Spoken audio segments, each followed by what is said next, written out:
Yeah, I'm ready. Okay, you guys ready? Okay, it's April 20th, 1995. This is the Smithsonian interview for Steve Jobs. Okay, I'd like to begin, Steve, with some background biographical information. Tell us about when you were born, where, your parents, your family, Sure. childhood memories. I was born in San Francisco, California, USA, planet Earth, on February 24th, 1955.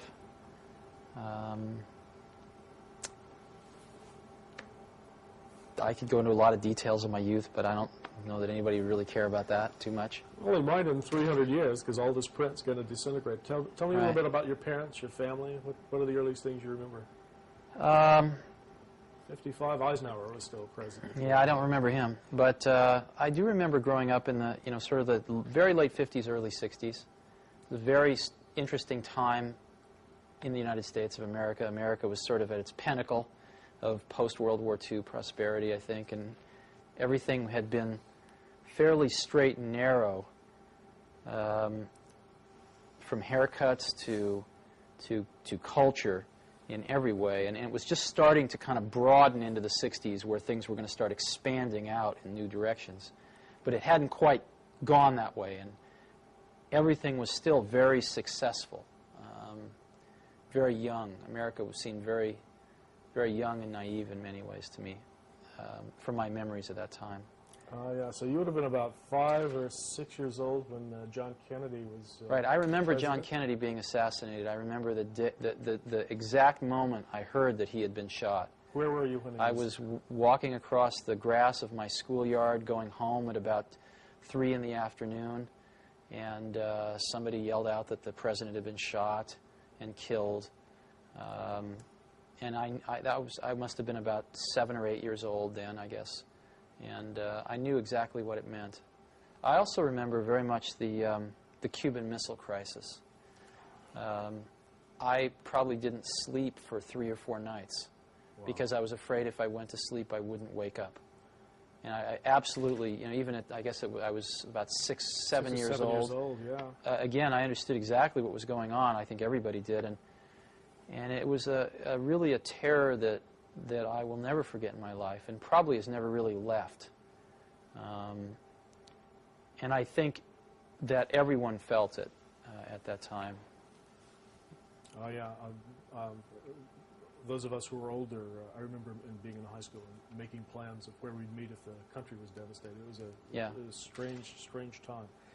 One of the things we're trying to get a handle on is sort of passion and power, and early things that you were passionate about, that you were really interested in, that you think I was very lucky. I had a father named Paul who was a pretty remarkable man.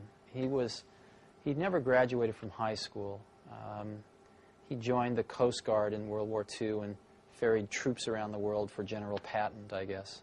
And I think he was always getting into trouble and getting busted down to what's private, I think, is the lowest, right? Yeah.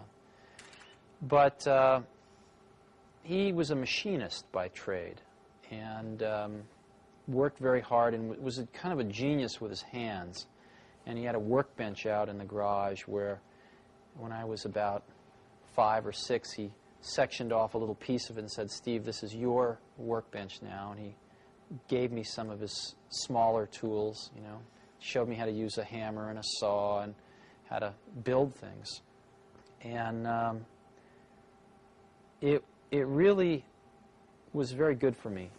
He spent a lot of time with me teaching me how to build things, take things apart, put things back together. And one of the things that he touched upon was electronics. He did not have a deep understanding of electronics himself, but he'd encountered electronics a lot in automobiles and other things that he would fix. So he showed me the rudiments of electronics, and I got very interested in that. And then I grew up in Silicon Valley. My parents moved from San Francisco to Mountain View when I was 5. My dad had gotten transferred. And that was right in the heart of Silicon Valley. So there were engineers kind of all around, and Silicon Valley at that time was still orchards for the most part. I mean, it was apricot orchards and prune orchards, and it was really paradise. I remember there not being... I remember almost every day the air being crystal clear, where you could see from one end of the valley to the other. And this was when you were 6, 7, Yeah. 8 years old at Right, this time. exactly. Uh-huh. And it was really the most wonderful place in the world to grow up. And there was a man that moved in down the street, maybe about 6 or 7 houses down the block, who was new in the neighborhood with his wife. And it turned out he was an engineer at Hewlett-Packard, and he was a ham radio operator and really into electronics. And what he did to get to know the kids on the block was a rather strange thing. He put out a carbon microphone and a battery and a speaker on his driveway where you could talk into the microphone and your voice would get amplified on the speaker. It's kind of a strange thing to do when you move into a neighborhood, but that's what he did. This is great. And I, of course, started messing around with this, and I'd always been taught that you needed an amplifier to amplify the voice of a microphone for it to come out of a speaker. Oh, yeah. My father had taught me that, so I went home and proudly announced to my father that he was all wrong and that this man up the block was amplifying voice with just a battery. My father told me I didn't know what I was talking about. We got into a very large argument about this, so I dragged him down and showed him this, and he himself was a little befuddled. And I got to know this man whose name was Larry Lang, and he taught me a lot of electronics, too. He was great. And he used to build, you know, Heath kits, which they don't really have anymore. But Heath kits were really great. These Heath kits were these products that you would buy in kit form. You'd actually pay more money for them than you would if you just went and bought the finished product, if it was available. But these Heath kits would come with detailed manuals and on how to put this thing together, and all the parts would be laid out in a certain way and color-coded, and you'd actually build this thing yourself. And I would say that gave one several things. It gave one an understanding of what was inside a finished product and how it worked, because it would all include a theory of operation. But maybe even more importantly, it gave one the sense that one could build the things that one saw around oneself in the universe. I mean, you see, these things were not mysteries anymore. When you looked at a television set, you would think, well, I haven't built one of those, but I could. There's one of those in the Heathkit catalog, and I built 2 other Heathkits, so I could build a television set. I could build, you know, things became much more clear that they were the results of human creation, not these magical things that just appeared in one's environment and one had no knowledge of their interiors. So it gave one a tremendous degree of self-confidence that through exploration and learning one could understand seemingly very complex things in one's environment. And so, you know, that was my childhood was very fortunate in that way. Yeah, I had a rough time in school. It sounds like you were really lucky to have your dad as both a sort of a mentor and a hero. And I was going to ask you about school.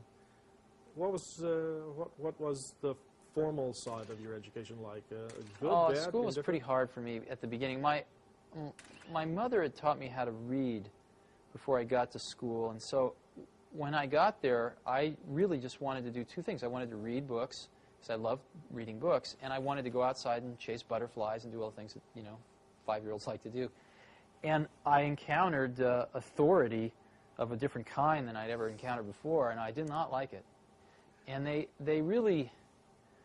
almost got me. They came this close to really beating any curiosity out of me. By the time I was in 3rd grade, I'd had a good buddy of mine, Rick Ferrantino, and the only way we had fun was to create mischief.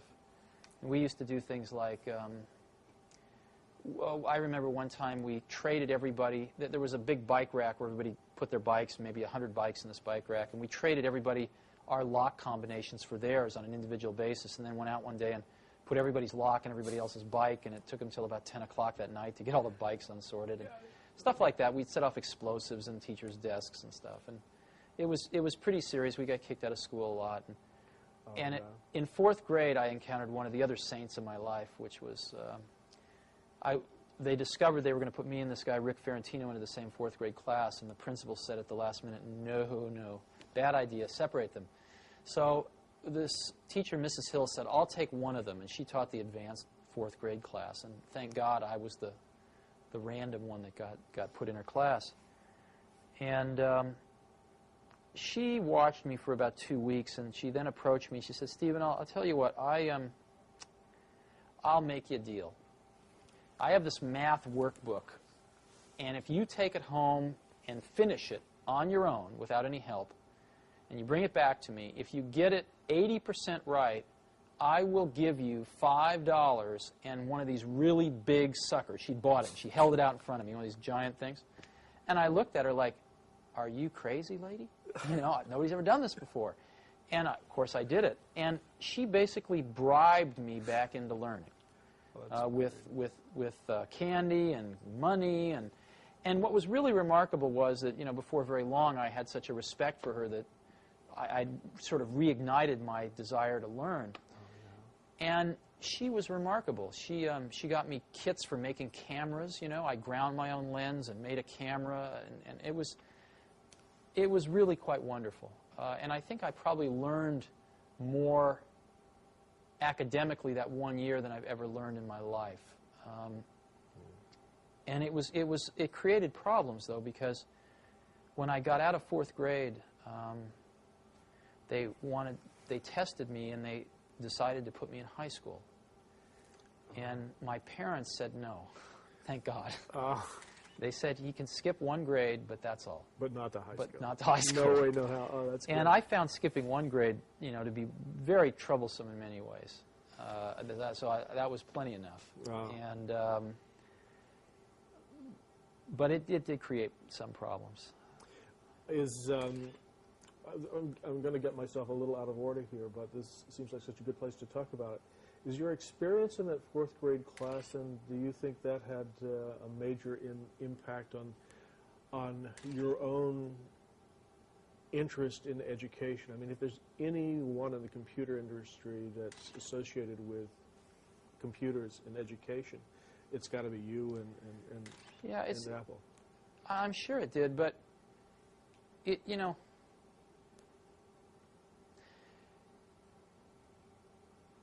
I'm a very big believer in equal opportunity as opposed to equal outcome. I don't believe in equal outcome because, unfortunately, life's not like that, and it'd be a pretty boring place if it was. But I really believe in equal opportunity, and equal opportunity to me, more than anything, means a great education. Probably, you know, the second, maybe even more important is a great family life, but I don't know how to do that. I don't think anybody knows how to do that. But it pains me because we do know how to provide a great education.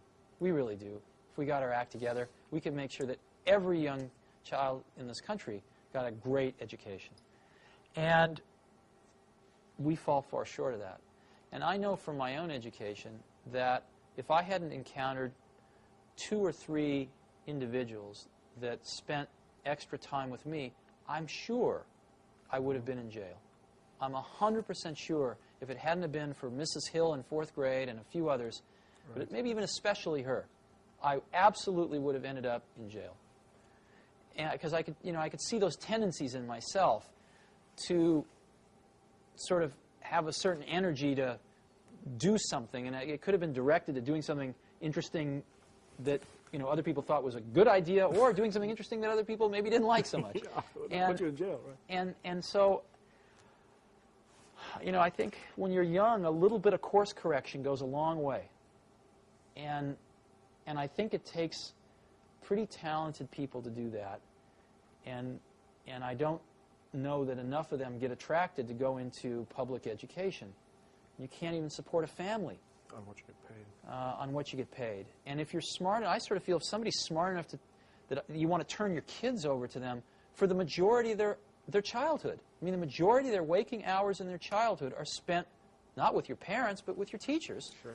I'd like the people that are teaching my kids to be good enough that they could get a job at the company I work for making $100,000 a year. Mm-hmm. Well, why should they work at a school for $35,000, $40,000 a year if they could get a job here at $100,000 a year? Absolutely. I mean, that's not is that an intelligence test? I mean, yeah, so exactly. I think we should basically be hiring them and paying them $100,000 a year. But the problem there, of course, is the unions. The unions are the worst thing that ever happened to education. Because it's not a meritocracy. Yeah, exactly. It turns into a bureaucracy, which is exactly what's happened. And teachers can't teach, and administrators run the place, and nobody can be fired. It's terrible. Well, some people say that that this new technology may be the networking world, if you will, may be a way to bypass that. Are you optimistic at all? I absolutely don't believe that. And as you pointed out, I've probably helped put more computers in more schools than anybody else in the world, and I'm up until this point in time, and I'm absolutely convinced that that is by no means the most important thing. Now, the most important thing is another person that incites your curiosity, that guides your curiosity, that feeds your curiosity.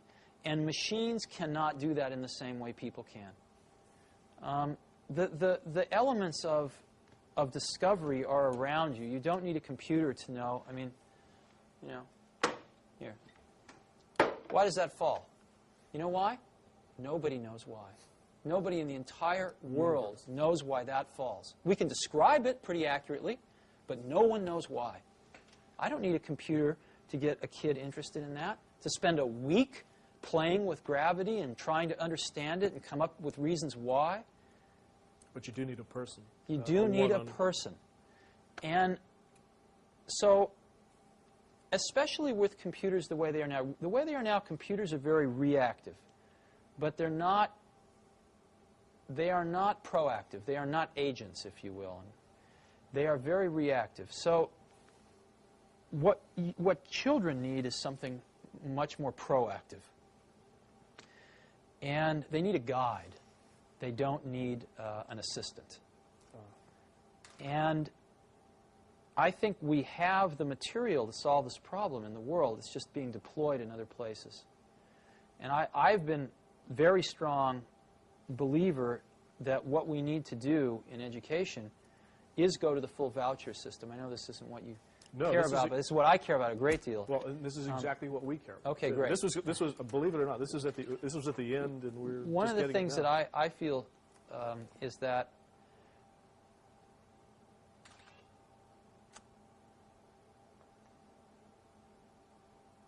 right now, you know, if you ask who are the customers of education, the customers of education are the society at large, employers that hire people, right, things like that. But ultimately, I think the customers are the parents, not even the students, but the parents. And the problem that we have in this country is that the customers went away. The customers stopped paying attention to their schools for the most part. And gave their kids to the... Well, what happened was that mothers started working. And they didn't have time to spend at PTA meetings and watching their kids' school. Schools became much more institutionalized. And parents spent less and less and less time involved in their kids' education. And what happens when a customer goes away and a monopoly gets control, which is what's happened in our country, is that the service level almost always goes down. I remember seeing a bumper sticker when the telephone company was all one, AT&T, the Bell system. I remember seeing a bumper sticker with the Bell logo on it, and it said, "We don't care. We don't have to." You know? And that's what a monopoly is. Sure. That's what IBM was in their day, and that's certainly what the public school system is. They don't have to care. Now, it turns out, let's go through some economics. The most expensive thing most people buy in their lives is a house. Second most expensive thing is a car, usually. And a car costs, average car is approximately about $20,000 now, $16,000, $20,000. And an average car lasts about, what, 8 years? Right? You buy another one? Yeah. So approximately, $2,000 a year, right, for an 8-year commitment. Well, your child goes to school, right, approximately 8 years in K through 8, right? Right. You don't like to switch schools. It's about an 8-year commitment. What does the state of California spend per pupil per year? I have no idea. In a public school? I have no idea. What they spend per year per pupil is about $4,400. Wow. Okay? Over twice as much as a car. Now, it turns out that when you go to buy a car, you have a lot of information available to you to make a choice, and you have a lot of choices. Oh, yeah. I mean, General Motors and Ford and Toyota and Chrysler and Nissan, they are advertising at me like crazy. I can't get through a day without seeing 5 car ads. And they seem to be able to make these cars efficiently enough that they can afford to take some of my money and advertise to other people with it. Sure. So that everybody knows all about these cars. And they keep getting better and better and better each year because there's a lot of competition. And there's a warranty. And there's a warranty, that's right. But in schools, since people don't feel like they're spending their own money, they feel like it's free, right? No one does any comparison shopping. Matter of fact, if you want to put your kid in a private school, you can't take the $4,400 a year out of the public school and use it. You have to come up with, you know, $5,000 or $6,000 of your own, or even $4,400 of your own money. Sure. Or more. I believe very strongly that if the country gave each parent a voucher, a check for $4,400 that they could only spend at any accredited school,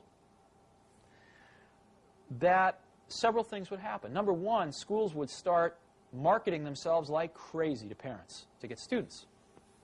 Secondly, I think you see a lot of new schools starting. I've suggested as an example, if you go to Stanford Business School, they have a public policy track. They could start a school administrator track. So you could get a bunch of people coming out of college, tying up with somebody who just got out of business school. They could be starting their own schools. Sure. You could have 25-year-old kids out of college, very idealistic, full of energy. Instead of starting a Silicon Valley company, they'd start a school. And I believe they would do far better than many of our public school teachers do. The third thing you'd see is I believe that you would see the quality of schools, again, just like in a competitive market, start to rise. Some schools would go broke. A lot of the public schools would go broke. There's no question about it. It would be rather painful for the first several years. And deservedly so. But I think far less painful than the kids going through the system as it is right now.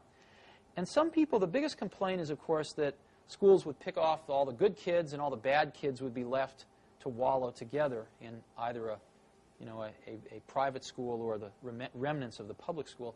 To me, that's like saying, well, all the car manufacturers are going to make BMWs and Mercedeses and nobody's going to make a $10,000 car. Well, I think the most hotly competitive market right now is the $10,000 car area. You've got all the Japanese playing in it. You've got General Motors that spent $5 billion subsidizing Saturn so far so that they can compete in that market. You've got Ford, which has just introduced 2 new cars in that market. You've got Chrysler with the Neon. Yeah. So you're spending $32,000 and you're getting a $500 used car in some cases. The market competition model seems to indicate that where there is a need, there is a lot of providers willing to tailor their products to fit that need, and a lot of competition which keeps forcing them to get better and better. So I think the problems we've got, I used to think when I was in my 20s that technology was the solution to most of the world's problems. And unfortunately, it ain't so. It's sort of, I'll give you an analogy. A lot of times we think, why is television programming so bad? Why are television shows so demeaning, so poor? And the first thought that occurs to you is, well, there's a conspiracy. The networks are feeding us this slop because it's cheap to produce, because of this, because of that. It's the networks that are controlling this, and they are feeding us this stuff to try to dumb down the American public. But the truth of the matter, of course, if you study it in any depth, is the networks absolutely want to give people what they want so that they watch the shows. If people wanted something different, they would get it. And the truth of the matter is, the shows that are on television because that's what people want. The majority of the people in this country want to turn on the television and turn off their brain. And that's what they get. And that's far more depressing than a conspiracy. Conspiracies are much more fun than the truth of the matter, which is that a vast majority of the American public are pretty mindless most of the time. I think the school situation is equally, there's a parallel here when it comes to technology. It is so much more hopeful to think that technology can solve the problems that are really more human and more organizational and more political in nature. And it ain't so. we need to attack these things at the root, which is people, and how much freedom we give people, the competition that will attract the best people. Unfortunately, the side effect of pushing out a lot of 46-year-old teachers that lost their spirit, 15 years ago and shouldn't be teaching right now. So I think I feel very strongly about this. And I wish it was as simple as giving every kid a computer, but it won't work. Yeah, and I'm really glad we had a chance to talk about it up front. Sure. I'm going to change the tape Sure. and go back. I'm sorry? I'm sure the NEA will grab.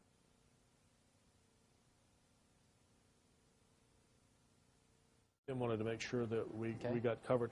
And one of the things was about the books about your life and career.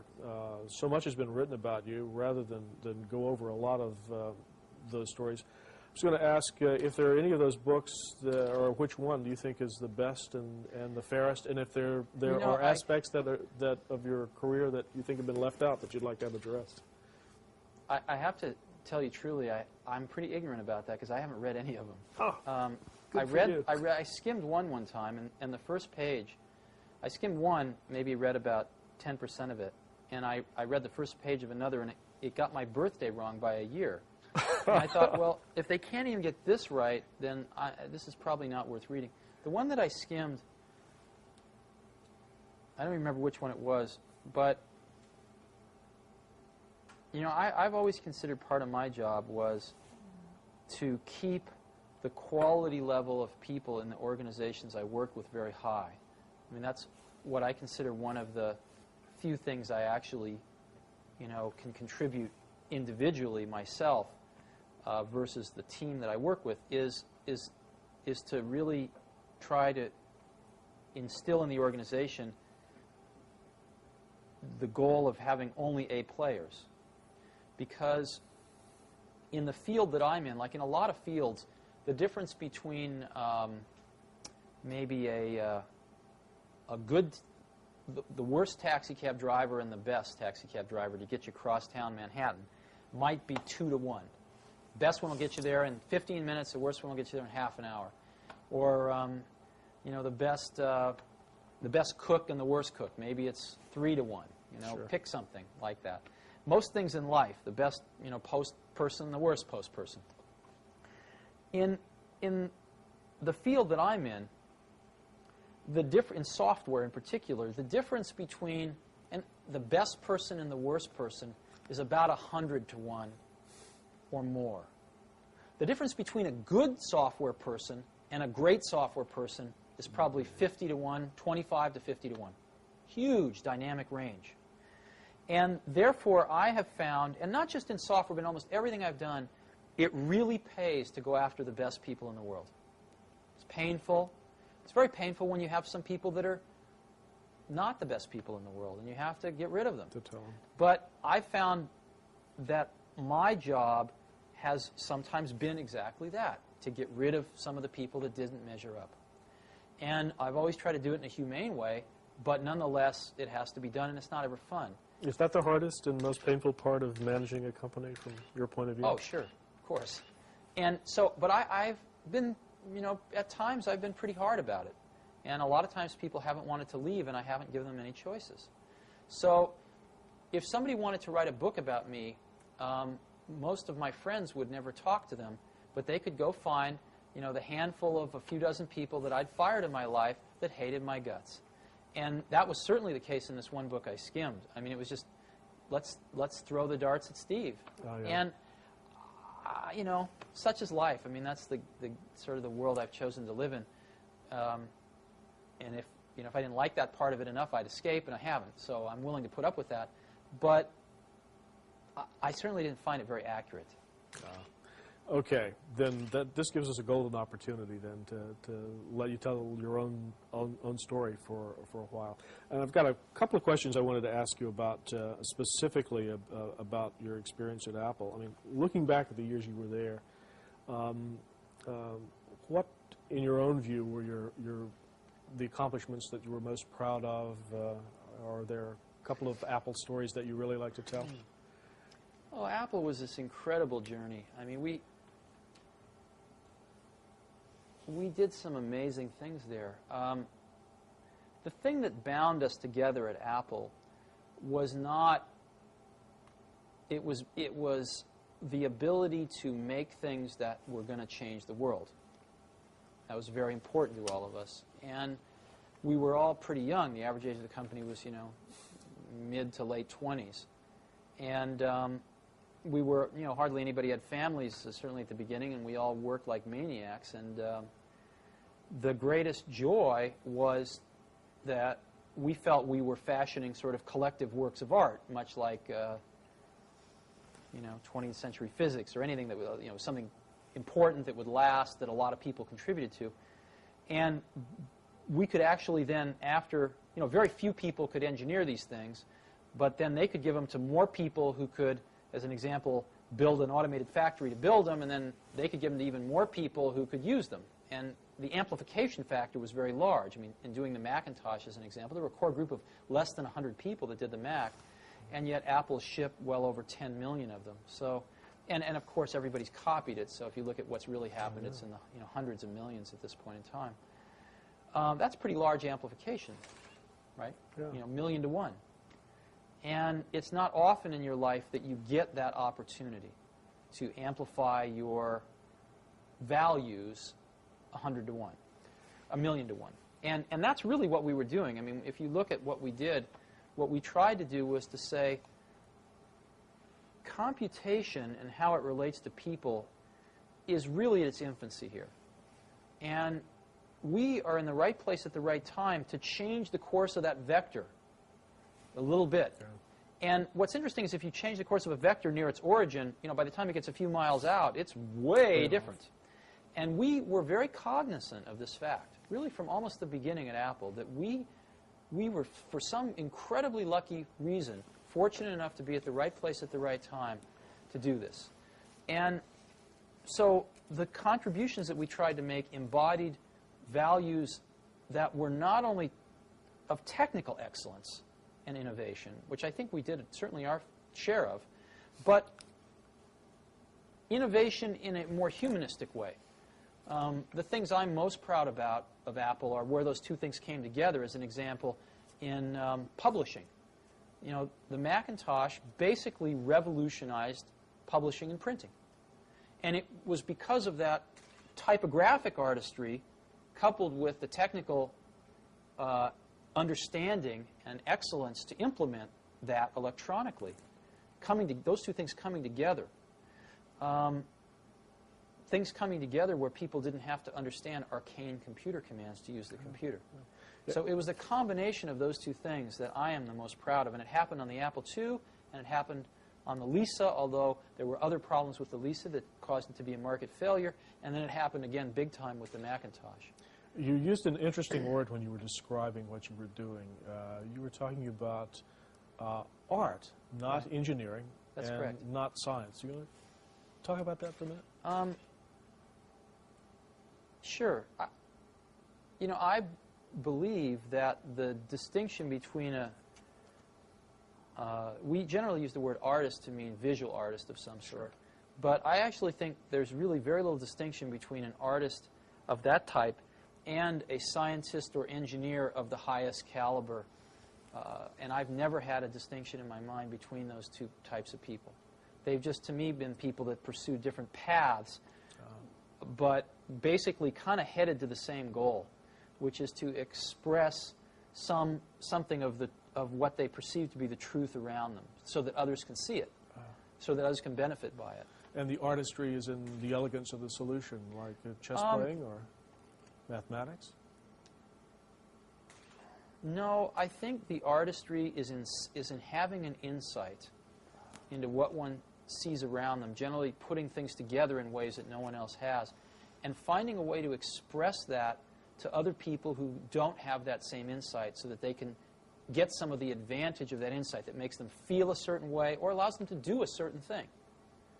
And I think that certainly a lot of the folks on the Macintosh team were capable of doing that and did exactly that. And if you study these people a little bit more, what you'll find was, in this particular time, I don't know how it will be in 200 years, but certainly in the 70s and 80s, the best people in computers would have normally been poets and writers and musicians. I mean, almost all of them were musicians. A lot of them were poets on the side. And they went into computers because it was so compelling, because it was fresh and new, and it was a new medium of expression of their creative talents. And the feelings and the passion that people put into it were completely indistinguishable from a poet or a painter, completely indistinguishable. And I think there was a tremendous amount of, a lot of the people also were fairly shy people, or maybe fairly inward people, who put a lot of their expression about how they felt about other people or the rest of humanity in general into their work that other people would use. A lot of people put a lot of love into these products and a lot of expression of their appreciation into these things. It's hard to explain. No, it's passion in the truest sense of the word. So it's, and I don't think this is becoming less true, unfortunately. The computer industry is at a very critical juncture where those people are clearly leaving the field now. What are they doing? Well, where are they going? Hard to say. They're not being attracted by something else. They're being driven out of the computer business.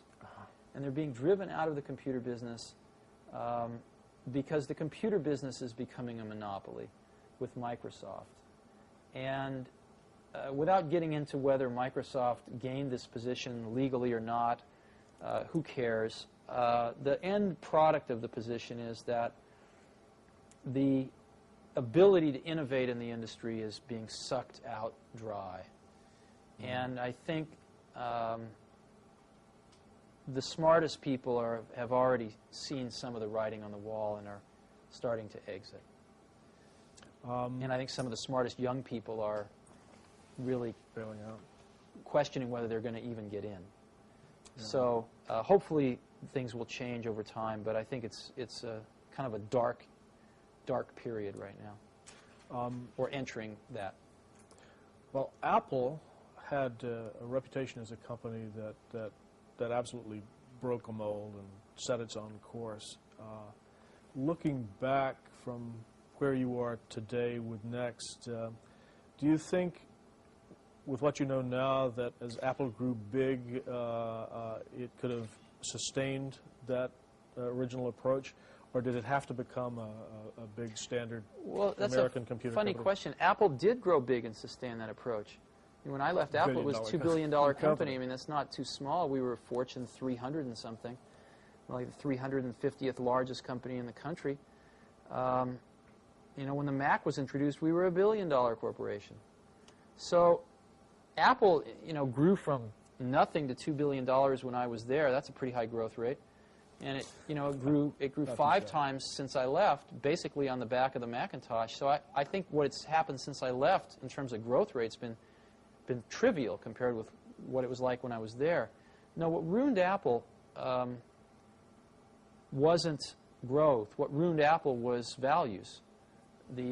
John Sculley ruined Apple, and he ruined it by bringing a set of values to the top of Apple which were corrupt, and that corrupted some of the top people that were there, drove out some of the ones that were not corruptible, and brought in more corrupt ones, and paid themselves literally, collectively, tens of millions of dollars, and cared really more about their own glory and wealth than they did about what built Apple in the first place, which was making great computers for people to use.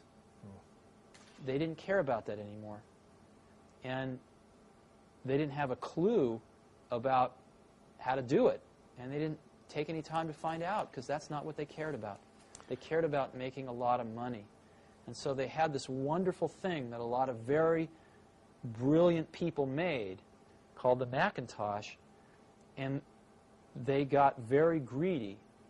And instead of following the original trajectory of the original vision, which was to make this thing an appliance and get this out there to as many people as possible, they went for profits, and they made outlandish profits for about 4 years. One of the most profitable companies in America for 4 years. And what that cost them was their future. Because what they should have been doing is making rational profits and going for market share, which is what we'd always tried to do. And Macintosh would have had a 33% market share right now, maybe even higher. Maybe it would have been Microsoft, but we'll never know. And now it's got a single-digit market share and falling. And there's no way to ever get that moment in time back. And the Macintosh will die in another few years. And it's really sad. And the problem is that the recipe for how to create the next Macintosh, no one at Apple has a clue. Because no one running any part of Apple was there when the Macintosh was made, or any other product at Apple. They've just been living off that one thing now for over a decade. And the last attempt was the Newton, and you know what happened to that. So it's kind of tragic, but as unemotionally as I can be, that's what's happening. And unless somebody pulls a rabbit out of a hat, you know, these things, companies tend to have long glide slopes because of the installed bases. Sure. But Apple's just gliding down this glide slope, and they're losing market share every year. And things start to spiral once you get under a certain threshold. Developers no longer write applications for your computer, so you know, then it really starts to spiral down. Sure. Well, this obviously, I mean, there's obviously still a lot of emotional attachment to. Oh, sure. To Apple. I want Apple to live forever and keep shipping great products forever. And I mean, Apple could have been Apple was for a while like a Sony. It was the place that made the coolest stuff. Is there a user of Apple or oh, sure. or a story that you could tell that in your mind exemplifies what the company stood for and its values at its best? Sort of you know, what customers were using the Apple products when you were there? There were two kinds of customers. I mean, basically, Apple was sort of, there was the educational aspects of Apple, and then there was sort of the non-educational. On the non-educational side, you know, Apple was two things. One, it was the first lifestyle computers. I mean, Macintosh was the first lifestyle computer. But secondly, it's hard to remember how bad it was, you know, in early 80s, with IBM taking over the world with the PC, with DOS out there. It was far worse than the Apple II. And they tried to copy the Apple II, and they'd done a pretty bad job, and you needed to know a lot. And so things were kind of slipping backwards. And Macintosh was, you saw the 1984 commercial. Oh, yeah. I hope you have that in your archives. You know, Macintosh was basically this relatively small company, you know, in Cupertino, California, taking on the Goliath, IBM, and saying, wait a minute, your way is wrong. This is not the way we want computers to go. This is not the legacy we want to leave. This is not what we want our kids to be learning. This is wrong, and we are going to show you the right way to do it. And here it is. It's called Macintosh, and this is so much better that it's going to beat you. And we are going to do it. Oh, yeah. And that's what Apple stood for, was that. And that was one of the things. The other thing was, you can go a little further back in time, and you know, Apple IIs, one of the things that built Apple was schools buying Apple IIs. But even so, there was, I think, only about 10% of the schools that had a computer, even one computer in them, in 1979, I think it was. And when I grew up, I was, again, lucky because I was in Silicon Valley. When I was 12, I think I saw my first computer. 10 or 11, maybe 11 or 12. It was down at NASA Ames. And I didn't see the computer. I saw a terminal, and there was theoretically a computer on the other end of the wire. And I fell in love with it. And I saw my first desktop computer at Hewlett-Packard, which was one of their, it was called the 9100A. It was the first desktop computer in the world. Ran BASIC and APL, I think. And I fell in love with them. And I thought, as we looking at these statistics in 1979, I thought, you know, if there was just one computer in every school, some of the kids would find it, you know. Yeah. If it was just there, someone will find it, and it will change their life. And we saw the rate at which this was happening and the rate at which the school bureaucracies were deciding to buy a computer per school. And it was so slow that we realized that a whole generation of kids was going to go through the school system before they even got their first computer. So we thought, the kids can't wait for this, basically. And we wanted to donate a computer to every school in America. It turns out there's about 100,000 schools in America, about 10,000 high schools, about 90,000 K through 8.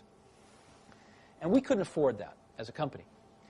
So we studied the law, and it turned out that there was a law already on the books, in a national law, that said if you donate a piece of scientific instrumentation or computer to a university for educational and research purposes, you can take an extra tax deduction for that. That basically means you don't make any money, you lose some, but you don't lose too much. You lose about 10%. And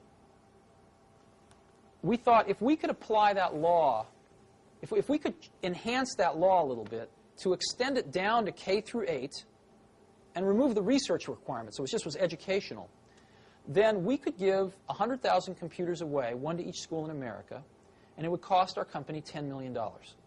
Which was a lot of money to us at that time, but it was a lot less than the $100 million it would cost us if we didn't have that. And we decided we were willing to do that. And we actually, it was the most incredible thing, one of the most incredible things I've ever done. We found our local representative, a guy named Pete Stark, over in, I think it was East Bay. And Pete and a few of us sat down and we wrote a bill. We literally drafted a bill to make these changes. And we committed. We said if this law changes, we will donate 100,000 computers at a cost of $10 million to us. And we called it the Kids Can't Wait bill. And Pete Stark introduced it in the House, and Senator Danforth introduced it in the Senate. And I refused to hire any lobbyists. And I went back to Washington myself, and I actually walked the halls of Congress for about 2 weeks. And it was the most incredible thing. I met probably 2/3 of the House and over half of the Senate myself and sat down and talked with them.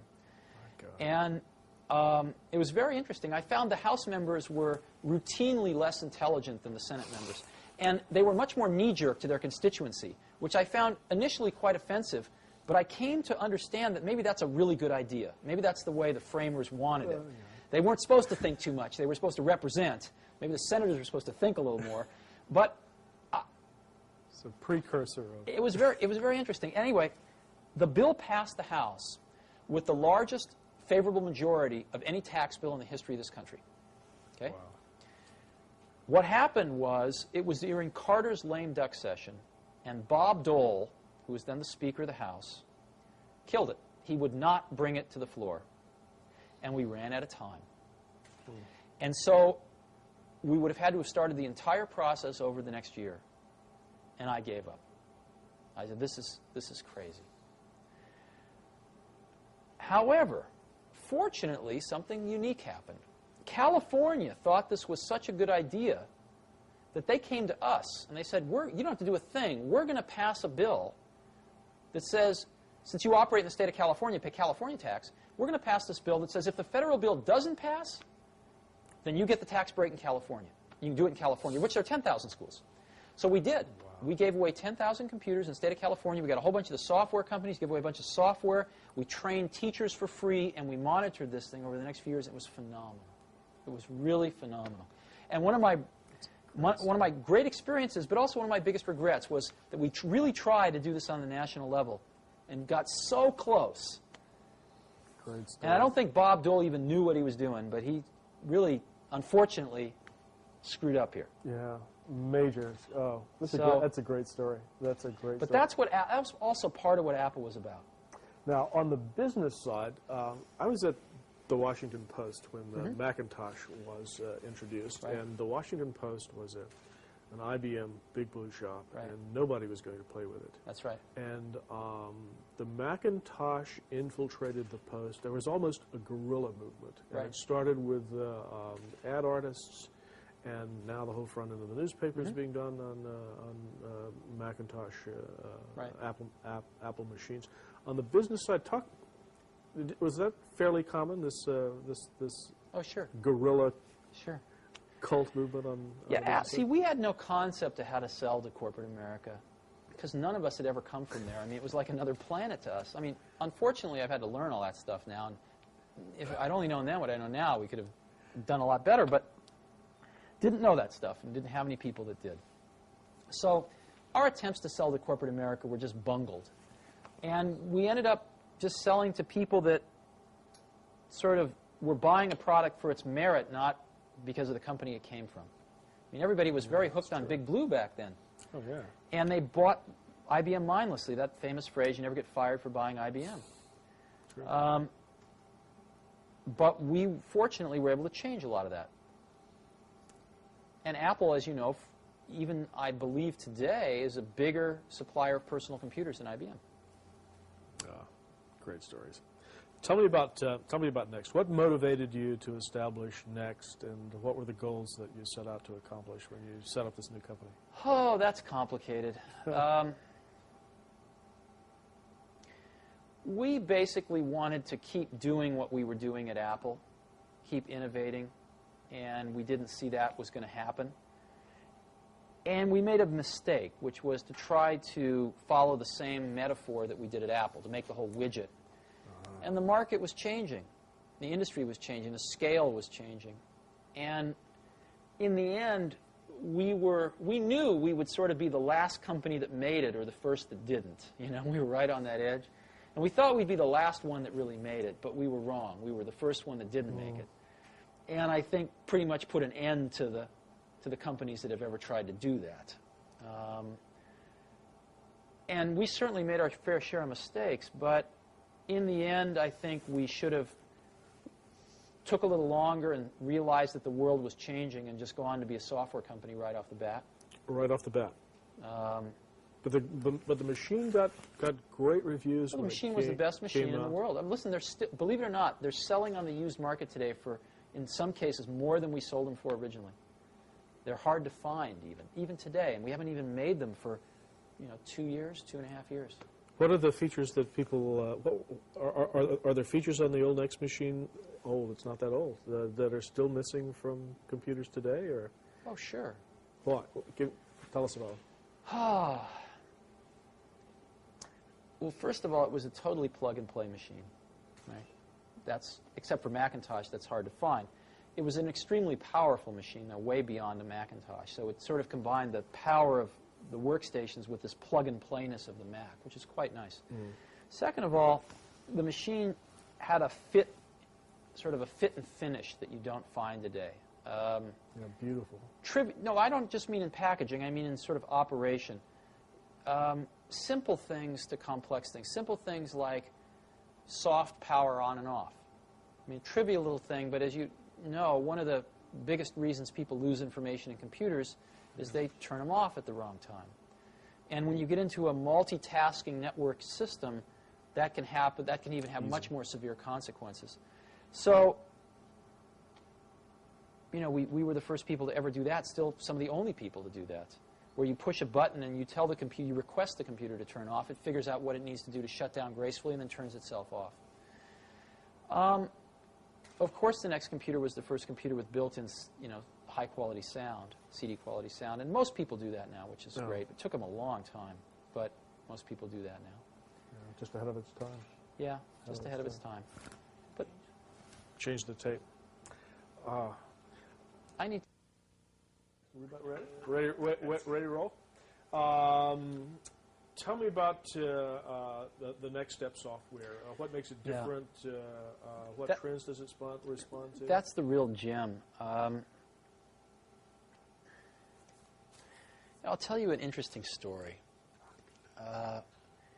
When I was at Apple, a few of my acquaintances said, you really need to go over to Xerox PARC, which was Palo Alto Research Center, PARC, and see what they've got going over there. Now, they didn't usually let too many people in, but I was able to get in there and see what they were doing, and I saw their early computer called the Alto, which was a phenomenal computer. And they actually showed me 3 things there that they had working in 1976. I saw them in 1979. That took really until a few years ago for us to fully recreate, for the industry to fully recreate, in this case with NextStep. However, I didn't see those 3 things. I only saw the first one, which was so incredible to me that it saturated me. It blinded me to see the other 2. And it took me years to sort of recreate them or rediscover them and incorporate them back into the model. But they were very far ahead in their thinking. They didn't have it right. I mean, the stuff they had done was not really right, but it was the germ of the idea of all 3 things was there. And the 3 things were graphical user interfaces, object-oriented computing, and networking. Let me go through those. Graphical user interfaces. The Alto had the world's first graphical user interface. It had windows. It had a crude menu system. It had crude panels and stuff. It didn't work right, but it basically was all there.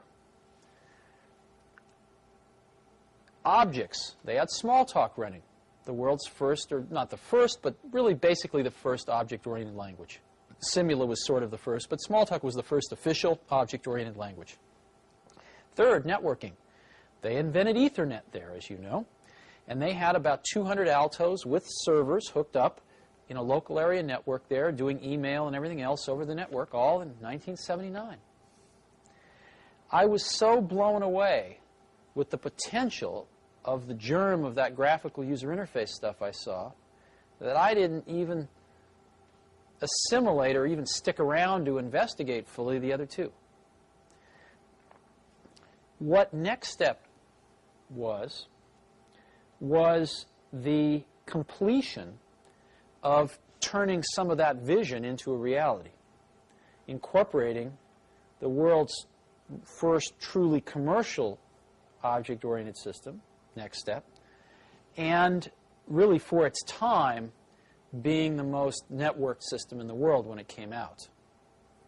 And I think the world has made a lot of progress in networking, but hasn't yet crossed the hurdle into objects. And what's happened with NextStep is it's really started to get adopted by some very large corporate customers and is now the most popular object-oriented system in the world as objects are on the threshold of starting to move into the mainstream. And so the company last year recorded its first profit in its 9 years history and sold $50 million worth of software. I think we're going to have some significant growth this year. And it's fairly clear that Next can get up to being a few $100 million software company in the next 3 or 4 years and be the largest company offering objects until Microsoft comes into the market at some point in time, probably with a pretty half-baked product. Some people say that in the future, object-oriented software is going to be the only kind of... The only of course that's true.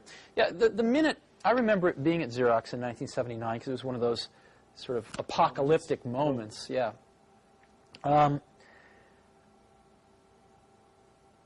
I remember within 10 minutes of seeing the graphical user interface stuff, just knowing that every computer will work this way someday. I mean, it's so obvious once you saw it. It didn't require tremendous intellect. You just looked at it. Of course, every computer is going to work this way. This is so clear. The minute you understand objects, it's exactly the same feeling. All software will be written using object-oriented technology someday. You can argue about how long it's going to take, i.e. when. You can argue about who the winners and losers are going to be, but I don't think a rational person can argue about its inevitability.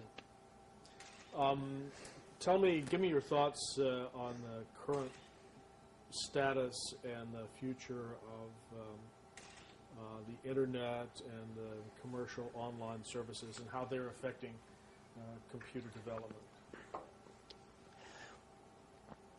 The Internet and the World Wide Web, because they've become one thing now, are clearly the most exciting thing going on in computing today.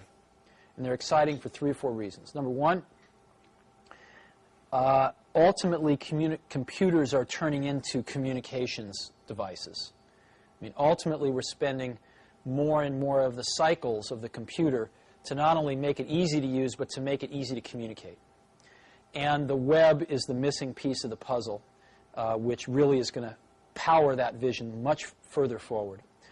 So it's very exciting in that way. Secondly, it's very exciting because it is going to destroy vast layers of our economy.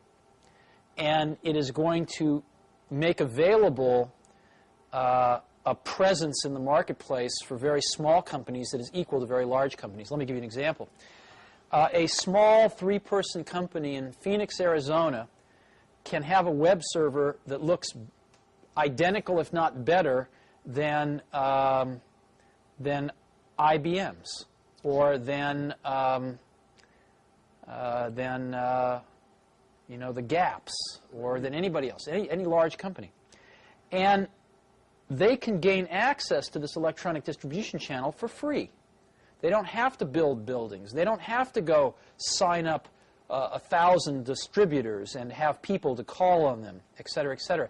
In essence, direct distribution from the manufacturer to the customer via the Internet, via the web, the direct contact, direct transactions, and then distribution via UPS or Federal Express, that's going to be cheaper than going through all these middlemen or building hundreds of stores around the country.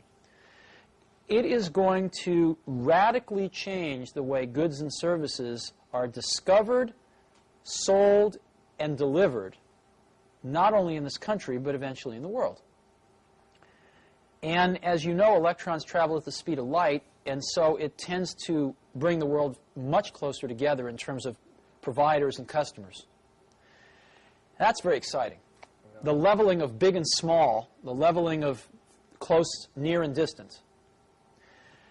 The third reason it's very exciting is because Microsoft doesn't own it, and I don't think they can.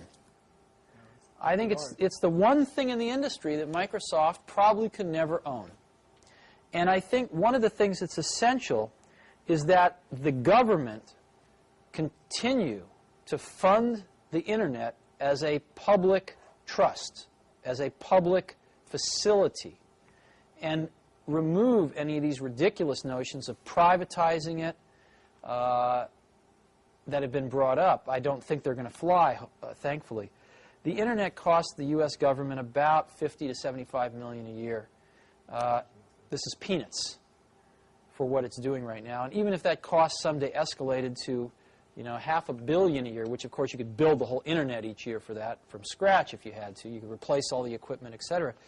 That would be an extraordinarily small price to pay for keeping it from getting into the hands of any one company, and thereby starting to destroy or control the innovation that could take place around the Internet. It's the one last bright spot of hope in the computer industry for some serious innovation to happen at a rapid pace. And what's also great about it is, again, the U.S. is in the forefront here. Sure. That's what's great about the whole personal computer and software industry, but this is another example of where the U.S. is in the forefront. I think it should be kept open. It should be kept free. Yeah. How do you feel about? I mean, the World Wide Web is becoming a global phenomenon. Yes. Well, are you optimistic about it staying free? Yes, I am optimistic about it staying free. But before you say it's global too fast, it's estimated that over 1/3 of the total Internet traffic in the world originates or destines in California. So I actually think this is pretty typical, where California, again, is certainly in the leading edge of this not only technical but cultural shift. So I do expect the web to be a worldwide phenomenon, distributed fairly broadly. Right now, I think it's a U.S. phenomenon that's moving to be global, and again, very concentrated in certain pockets, California being one. Oh yeah, well, 85% of the world doesn't have access to a telephone yet, so, but potential there, and you're pretty optimistic. Tell me about Pixar. Pixar is very interesting. I got hooked up with some folks. Again, a friend of mine told me I should go visit these crazy guys up in San Rafael, California, who were working at Lucasfilm. Now, George Lucas, whom you know, produced the Star Wars film trilogy, was a smart guy. And at one point, when he had a lot of money coming in from these films, realized that he ought to start a technology group. He had a few problems he wanted to solve. Let me give you an example of one. When you make a copy of an analog audio recording, like a tape cassette to another tape cassette, you pick up noise artifacts. In this case, hiss on the tape. If you make a second-generation copy, it gets worse exponentially. The same is true of optical analog copies. If you take a piece of film, make an optical copy, you pick up noise artifacts, in this case optical noise, which comes across as blurriness in some cases, comes across as other noise artifacts in other cases. Now, George, to make Star Wars, actually had to composite together up to 13 pieces of film for each frame. The matte paintings for the backgrounds might be a few pieces of film. The models might be a few pieces of film. The live action might be a few pieces of film. Some special effects might be a few pieces of film. And every time he'd make a copy to composite two together, then add a third, then add a fourth, he was adding noise artifacts in each generation. And if you go buy a Laserdisc of any of the Star Wars movies and you stop it on some of the frames, they are really grungy, incredibly noisy, very bad quality. George, being the perfectionist he was, who figured out how to do this at all, said, I'd like to do it perfectly. I'd like to do it digitally, and nobody had ever done that before. So he hired some very smart people, and they figured out how to do it for him, digitally with no noise artifacts. Software, and they actually built some specialized hardware at the time. George, at some point, decided that this was costing him several $1 million a year and decided he didn't want to fund it anymore. So I bought this group from George Lucas, and I incorporated it as Pixar, and we set about basically revolutionizing high-end computer graphics. If you look at the 10 most important revolutions in high-end computer graphics, in the last 10 years, 8 of them have come out of Pixar. All of the software that was used to make Terminator, as an example, to actually construct the images you saw on the screen, or Jurassic Park with all the dinosaurs, was Pixar software. Industrial Light and Magic uses it as the basis for all of their stuff. But Pixar had another vision than to do special effects. Pixar's vision was to tell stories, to make real films. And so our vision was to make the world's first animated feature film that was completely computer synthetic. Sets, characters, everything. And after 10 years, we have done exactly that. We have developed the tools, which are all proprietary, to do this, to manage the production of this thing, as well as the drawing of this thing and the computer synthetic drawing. And we are finishing up making the world's first computer animated feature film. Pixar has written it, directed it, producing it, and the Walt Disney Corporation is distributing it. And it's coming out this year as Walt Disney's Christmas picture. It's coming out November 11th, I believe, and it's called Toy Story. And you will hear a lot about it because I think it's going to be the most successful film of this year. Fantastic. It's phenomenal. Tom Hanks is the main character's voice. Tim Allen is the second main character. Randy Newman's doing the music for it. And it's just phenomenal. Oh, yeah. Since this is going to be embargoed for a while, can you tell me a little bit about the story, or? Yeah, but there's no purpose. In 300 years, they'll have seen it already. So that's true. I'm losing my sense of myself. We've got a couple more serious questions, and then I'd like to just give you a chance to say anything else that you wanted to add. Just back on Pixar again for a minute, though. There's a lot of hoopla now about sort of Hollywood and Silicon Valley converging, where they call it Sillywood, I think. Pixar really is going to be the first digital studio in the whole world, and really combines art and technology together in, again, a very wonderful way. Pixar's got, by far and away, the best computer graphics talent in the entire world, and it now has the best animation and artistic talent in the whole world to do these kinds of films. We have the second largest group of animators in the world now outside of Disney. We think the most talented in the world, working side by side with these computer scientists, the best graphics people in the world. And there's really no one else in the world that could do this. It's really phenomenal. I think we're probably close to 10 years ahead of anybody else. Sounds really exciting. Well, the question I was going to ask, and you partially answered it, was about startup companies. As I look around the facility here and in your literature, there are alliances written all over the walls. I mean, literally, Sun, Sure. Art. I mean, you're aligned with the Hewlett-Packard and Sun and Oracle and Digital and all the systems integrators. Communications companies and information technology companies are merging and becoming one. Do you think that it will ever be possible for a new major startup company to develop if they're going to focus on major applications or software ever again? Will there ever be another? Yeah, I think yes. Intellectually, sometimes one would say in despair no, but I think yes. And the reason is because it's not, technology keeps on advancing, so there are opportunities, but the thing that makes it possible is that human minds settle into fixed ways of looking at the world.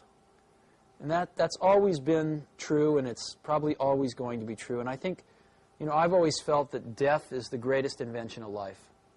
I'm sure that life evolved without death at first, and found that without death, life didn't work very well, because it didn't make room for the young who didn't know how the world was 50 years ago, who didn't know how the world was 20 years ago, but who saw it as it is today without any preconceptions, and saw and dreamed how it could be based on that, who were not satisfied based on the accomplishments of the last 30 years, but who were dissatisfied because the current state didn't live up to their ideals. Without death, there would be very little progress. And so one of the things that happens in organizations as well as in people is they settle into ways of looking at the world and become satisfied with those. And the world changes and keeps evolving, and new potential arises, but these people that are settled in don't see it. And that's what gives startup companies their greatest advantage, is the sedentary point of view of large companies. And in addition to that, large companies usually do not have very efficient communication paths from the people closest to some of these changes at the bottom of the company to the top of the company, which are the people making the big decisions. And so by the time, there may be people at the lower levels of these companies that see these changes coming, but by the time the word ripples up to the highest levels where they can do something about it, sometimes 10 years passes. And even in the case where part of the company does the right thing, at the lower levels, usually the upper levels screw it up somehow. I mean, IBM in the personal computer business was a good example of that. So I think as long as humans don't solve this human nature trait of sort of settling in to a worldview after a while, there will always be opportunity for young companies as well as young people to innovate, as it should be. And that was going to be my closing question before I gave you a chance to just sort of free associate on your own. And that is to talk to young people who sort of look to you as a role model.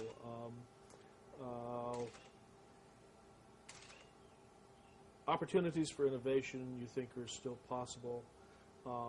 What are the factors for success for young people today, and what pitfalls should they avoid? If you're playing the role of elder statesman, For entrepreneurs? Yeah, for young entrepreneurs. Oh, I get asked this a lot, and I have a pretty standard answer, which is a lot of people come to me and they say, well, I want to be an entrepreneur. And I go, oh, that's great. What's your idea? And they go, well, I don't have one yet. And I say, well, I think you should go get a job as a busboy or something until you find something you're really passionate about, because it's a lot of work.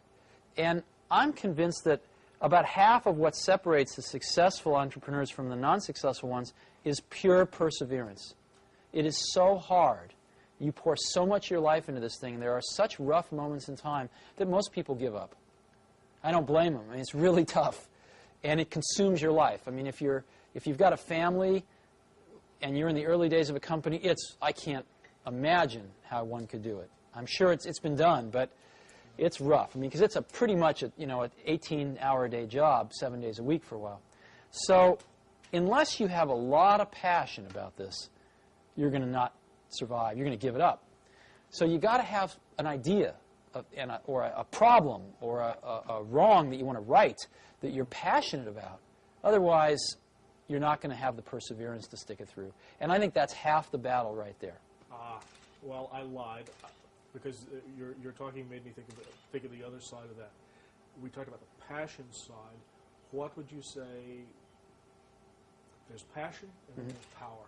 What would you say about the responsibilities of power once you've achieved a certain level of success? Power? Yeah. What is that? You need passion to build a company like Apple or IBM or any other major company. But once you've taken the passion to that level and have built a company and are in a position like Bill Gates at Microsoft or anybody else, yourself, what are the responsibilities of those who have succeeded and have economic power, social power? I mean, you've changed the world. What are your responsibilities within that framework or paradigm? Oh, I mean, that question can be taken on many levels. Obviously, if you're running a company, you have responsibilities. But as an individual, I don't think you have responsibilities. I think the work speaks for itself. And I don't think that people have special responsibilities just because they've done something that other people, like or don't like or what have you. I think the work speaks for itself. I think people can choose to do things if they want to. But, I mean, we're all going to be dead soon. That's my point of view. Somebody once told me, they said, live each day as if it will be your last, and one day you'll certainly be right. And I do that. And I really, you never know when you're going to go. But you are going to go pretty soon. And if you're going to leave anything behind, it's going to be, your kids, a few friends, and your work, right? So that's what I tend to worry about. I don't tend to think about responsibility.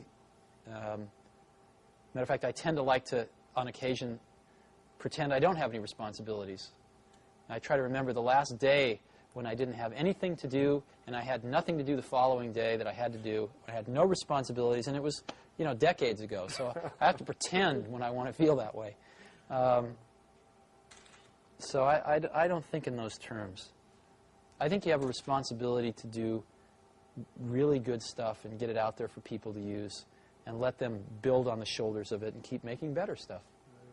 So the responsibilities to yourself and to your own standards and... Well, in our business, one person can't do anything anymore, but you create a team of people around you, and you have a responsibility of integrity of the work to that team. Everybody does, and you try to turn out the best work you can. Any final comments or thoughts, either for the record or off the record?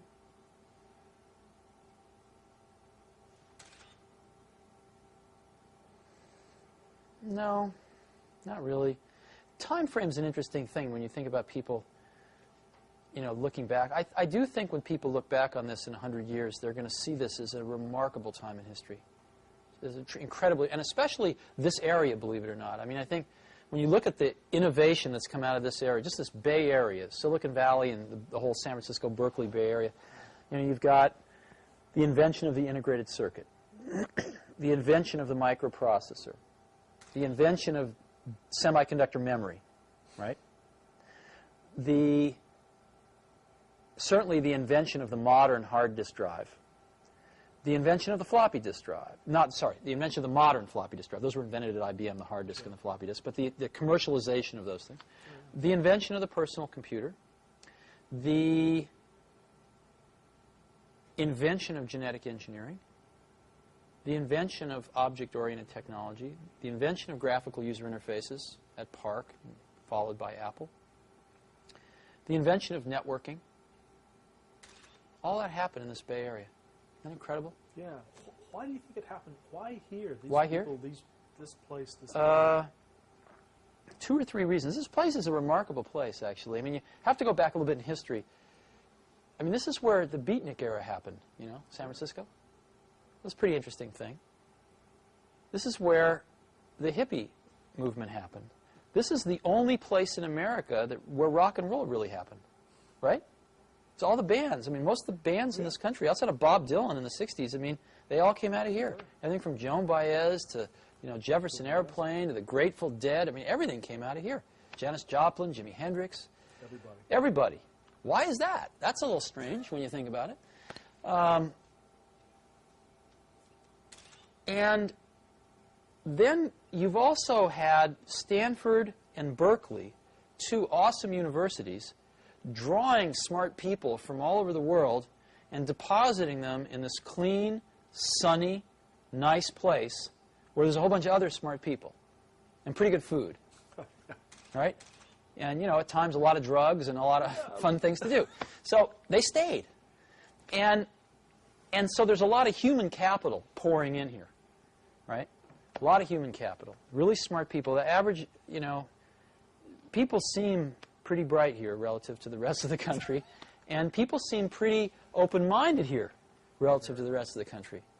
And I think it's just a very unique place.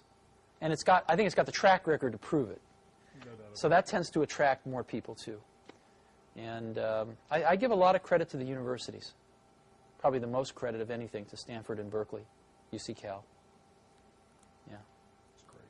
Thanks. Well, I cannot tell you how much we appreciate this. Sure, I hope it's helpful. Oh, and it will be. We'll give you a copy of this. And one. Well, I just did David Packard yesterday, and